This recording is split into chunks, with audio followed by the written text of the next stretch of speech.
कभी कभी जीवन हमें ऐसे मोड़ पर लाकर खड़ा कर देता है जहां सही और गलत की सीमाएं धुंधली पड़ जाती है, जहां दिल कहता है ये मेरे अपने हैं और धर्म कहता है नहीं, यही तो तुम्हारी परीक्षा है।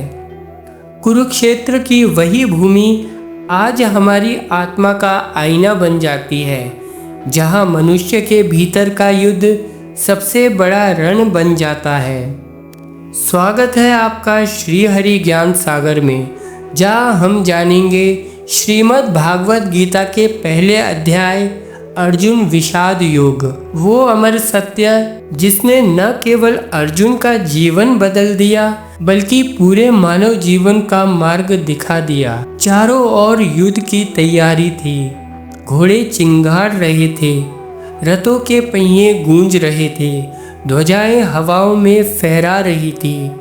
यह कोई साधारण युद्ध नहीं था, यह था धर्म और अधर्म के बीच का महायुद्ध। एक और पांडव सत्य, न्याय और धर्म का प्रतीक, दूसरी ओर कौरव लोभ, अधर्म और अहंकार के प्रतीक। सूरज की पहली किरण जब युद्ध भूमि पर पड़ी तो रेत के कणों ने भी जैसे इतिहास को लिखने की तैयारी कर ली। वहीं बैठा था अंधा राजा धृतराष्ट्र, जिसकी आंखें अंधी थी पर उसका मन मोह से भी ज्यादा अंधा था। धृतराष्ट्र ने संजय से पूछा, धर्म क्षेत्रे कुरुक्षेत्रे समवेता युयुत्सव मामका पांडव वाश्वे किम कुर्वत संजय। हे संजय, जब मेरे पुत्र और पांडु के पुत्र धर्म भूमि कुरुक्षेत्र में युद्ध करने को एकत्र हुए तो उन्होंने क्या किया? यह प्रश्न बहुत गहरा है। मेरे पुत्र यानी पक्षपात और मोह, पांडव यानी सच्चे उत्तराधिकारी, धर्म के मार्ग पर चलने वाले। धृतराष्ट्र जानता है कि उसके पुत्र अधर्मी है, फिर भी वह यही पूछता है क्या हुआ, क्योंकि भीतर कहीं न कहीं उसे पता है धर्म का साथ न देने वाला हमेशा हारता है। संजय, जिन्हें व्यास मुनि ने दिव्य दृष्टि दी थी, युद्ध भूमि को अपनी आत्मा की आंखों से देख रहे थे, वह बताते हैं दुर्योधन अपनी सेना को देखकर पितामह भीष्म के पास गया। उसकी आंखों में डर था, क्योंकि सामने की पांडव सेना संगठित और दृढ़ थी, परंतु अहंकार ने उनके होठों पर मुस्कान सजा दी। दुर्योधन ने कहा, देखिए पितामह, पांडवों की सेना कितनी विशाल है, इसे द्रुपद पुत्र ने कुशलता से व्यवस्थित किया है। फिर वह एक एक पांडव योद्धा का नाम लेता है, भीम, अर्जुन, द्रुपद, विराट, सात्यकी, संकिडी, काशीराज, पुरुजीत, सैब्य। हर नाम के साथ उसकी आवाज में हल्की कपकपी है, पर वह अपने भय को छिपाने के लिए अपने पक्ष के वीरों की प्रशंसा करता है। हमारे पक्ष में भी महान योद्धा है, भीष्म, कर्ण, कृपाचार्य, अश्वत्थामा, विकर्ण, सोमदत्त। वह सबको संगठित करने की कोशिश करता है, मानो डर को जोश में बदल देना चाहता हो। दुर्योधन की बात सुनकर भीष्म पितामह ने शंख बजाया। वह आवाज इतनी प्रचंड थी कि जैसे सागर गर्जना कर रहा हो, और उस शंख के साथ कौरवों की ओर से युद्ध और आरंभिक संकेत दिया गया। हर योद्धा ने अपने अपने शंख बजाए और पूरा कुरुक्षेत्र उस आवाज से कांप उठा। धरती हिलने लगी, आसमान गूंज उठा, जैसे ब्रह्मांड स्वयं इस युद्ध का साक्षी हो। अब बारी थी पांडवों की। रथ के आगे खड़े थे भगवान श्री कृष्ण और अर्जुन। कृष्ण का शंख था पांचजन्य, अर्जुन का देवदत्त, भीम का पौंड्र, युधिष्ठिर का अनंत विजय, नकुल और सहदेव के सुघोष और मणिपुष्पक। इन शंखों की आवाज सुनकर कौरव सेना की छाती में कंपन दौड़ गया। क्योंकि वह केवल आवाज़ नहीं थी, वह धर्म की पुकार थी और सत्य का उद्देश्य था। युद्ध आरंभ होने से पहले अर्जुन ने श्री कृष्ण से कहा, हे माधव, मेरे रथ दोनों सेनाओं के बीच में ले चलो ताकि मैं देख सकूं कि कौन कौन युद्ध करने को खड़ा है। कृष्ण ने रथ को युद्ध भूमि के मध्य रोक दिया। कृष्ण ने कहा, देखो पार्थ, यह कौरवों की सेना है। और जब अर्जुन की दृष्टि युद्ध भूमि पर घूमी तो वह दृश्य उनके हृदय को भेद गया। सामने वही लोग थे जिन्होंने उसे तीर चलाना सिखाया था, जिसके साथ वह खेला, हंसा और जीवन जिया था। अर्जुन के हाथ कांपने लगे, उसकी आंखों से आंसू झरने लगे। वह कहता है, हे केशव, मेरे अंग शिथिल हो रहे हैं, मुख सूख रहा है, धनुष हाथ से छूट रहा है, मैं युद्ध नहीं कर सकता। वह आगे कहता है, मैं अपने ही बंधुओं को मारकर क्या सुख पाऊंगा।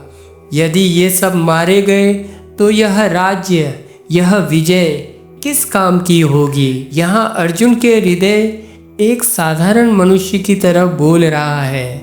वह धर्म को जानता है पर भावना में डूब गया है। वह देख नहीं पा रहा है कि यह केवल उसका पारिवारिक संघर्ष नहीं, यह सत्य और असत्य का निर्णायक क्षण है। अर्जुन कहता है, यदि मैं अपने ही रिश्तेदारों को मार दूंगा तो उनके घरों की स्त्रियां विधवा होंगी, वंश नष्ट हो जाएगा और समाज में अधर्म फैल जाएगा।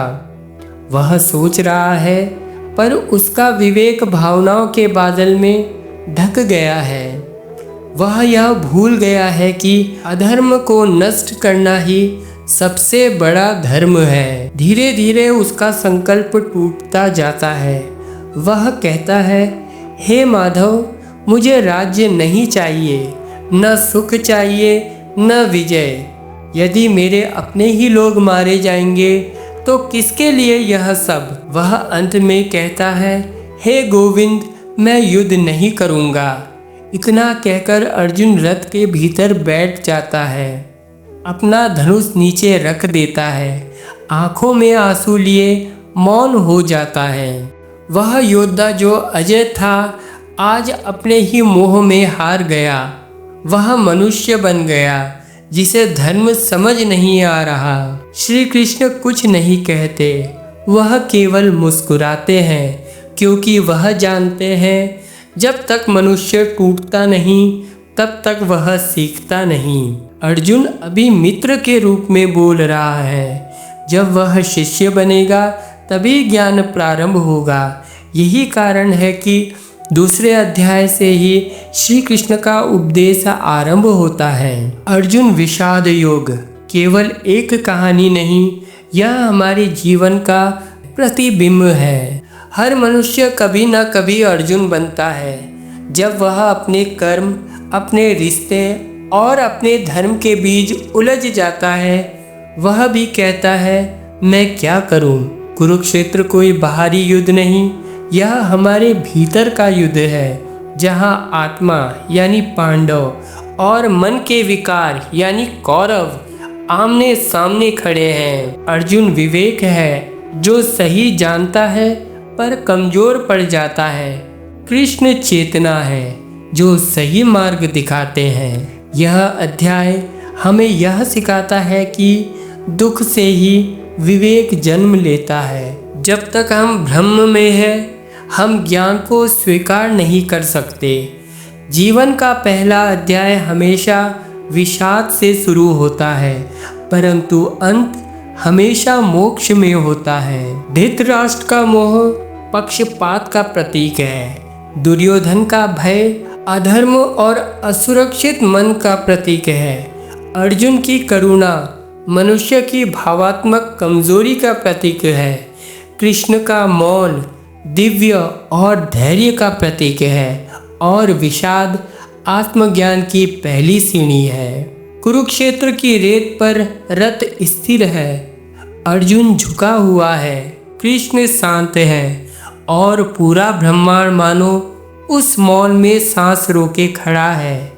युद्ध अभी शुरू नहीं हुआ, पर एक गहरा युद्ध अर्जुन के भीतर शुरू हो चुका है। वह युद्ध है धर्म और मोह के बीच, विवेक और भावनाओं के बीच, आत्मा और अहंकार के बीच। और वहीं से आरंभ होती है भगवत गीता की यात्रा। अर्जुन विषाद योग हमें सिखाता है कि जब तक हम अपने मोह और भ्रम में बंधे रहेंगे, हम सत्य को नहीं देख सकते। लेकिन जब हमारा हृदय टूटता है, तब कृष्ण यानी ईश्वर हमें सही मार्ग दिखाने के लिए प्रकट होते हैं। जय श्री कृष्ण।